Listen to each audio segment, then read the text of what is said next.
Sesuai dengan skenario tersebut, kita akan melakukan penata laksanaan atau penanganan kepada pasien. Penanganan yang akan kita lakukan adalah berupa basic life support atau bantuan hidup dasar.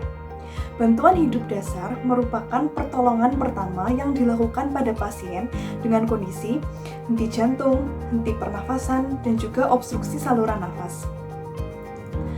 Penerapan bantuan hidup dasar dilakukan dalam 4 tahap. Yang pertama adalah pengenalan kejadian henti jantung mendadak, yang kedua aktivasi sistem kegawat daruratan, yang ketiga adalah melakukan resusitasi jantung paru, dan yang keempat adalah penggunaan AED atau alat defibrilasi otomatis. Tujuan dari dilakukannya bantuan hidup dasar ini adalah untuk mengembalikan fungsi kardiovaskuler dan juga sistem pernafasan pasien kembali ke normal.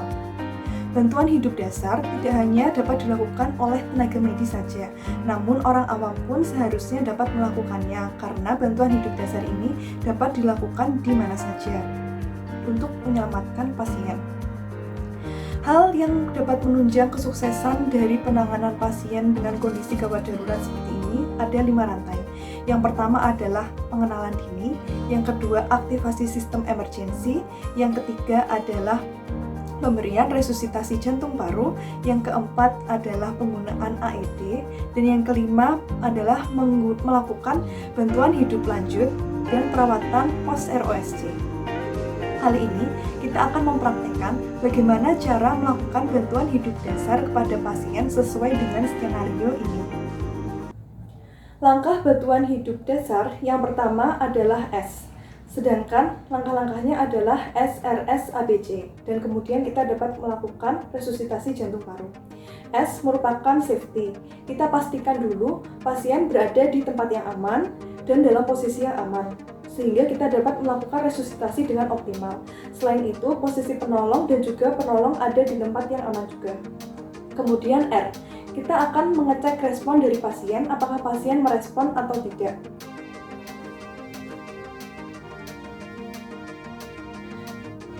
Dek, bangun dek.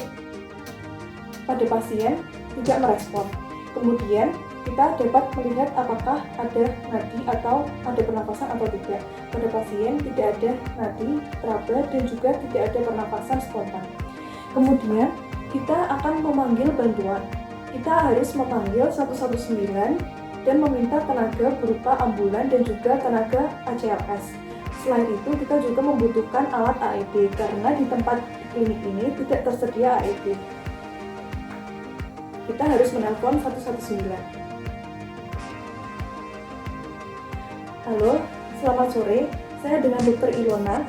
Saya mendapati pasien di klinik saya dengan kondisi henti jantung dan henti pernafasan. Pasien tidak teraba nadi dan tidak ada pernafasan spontan. Saya membutuhkan tenaga ACLS dan juga disertai dengan AED dan peralatan yang mendukung. Lokasi ada di Jalan Bantul nomor 5. Setelah itu kita dapat melakukan langkah selanjutnya, yaitu A. Airway. Kita pastikan bahwa pasien tidak ada sumbatan pada saluran nafasnya. Kita dapat melihat dan membuka mulut pasien. Jika ada sumbatan atau ada benda asing, maka bisa kita keluarkan dengan tangan ataupun dengan suction. Kemudian B. Breathing, kita akan melihat apakah ada respon pernafasan pada pasien. Pada pasien tidak ada respon pernafasan. Kemudian C. Circulation, kita akan mengecek apakah pada pasien teraba nadi atau tidak. Dengan meraba arteri karotis, tidak ada nadi teraba, dan kita juga dapat mengecek apakah CRT ada atau tidak, apakah memanjang atau tidak. Setelah itu, pada pasien ini tidak teraba nadi dan tidak ada nafas spontan. Kemudian kita dapat melakukan pijat jantung atau resusitasi jantung paru. Posisi ada di sebelah kanan pasien.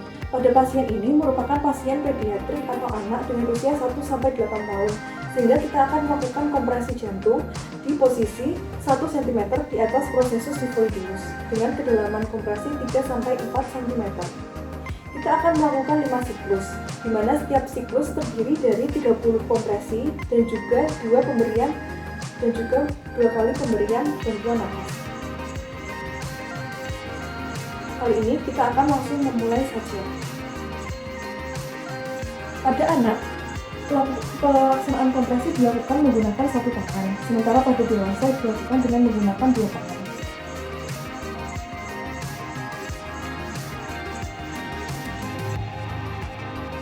1, 2, 3, 4, 5, 6, 7, 8, 9. 1, 1, 2, 3, 4, 5, 6, 7, 8, 9, 2. 1, 2, 3, 4, 5, 6, 7, 8, 9, 3.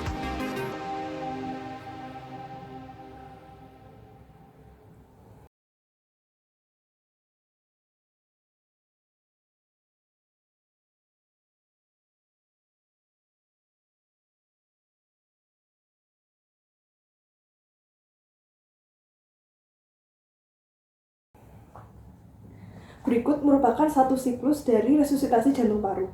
Sementara itu kita harus melakukan siklus sebanyak 5 siklus. Setelah itu kita akan mengecek kembali respon dari pasien dan juga kondisi ABC-nya.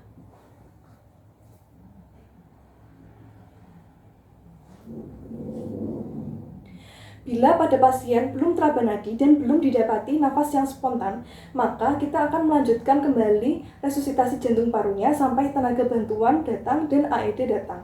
Apabila pasien sudah terdapat nafas yang spontan dan juga nadi sudah teraba, maka kita dapat mengembalikan dan memposisikan pasien ke posisi recovery, seperti ini.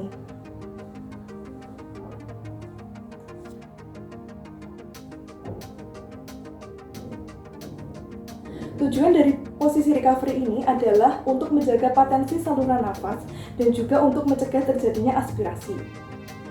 Sambil kita evaluasi terus-menerus bagaimana kondisi nadi dan juga pernafasan pasien. Setelah itu, apabila pasien belum teraba nadi dan belum ada nafas yang spontan kembali, maka kita dapat melakukan CPR lagi sambil menunggu AED datang. Jika AED sudah datang, kita dapat melakukan defibrilasi menggunakan AED.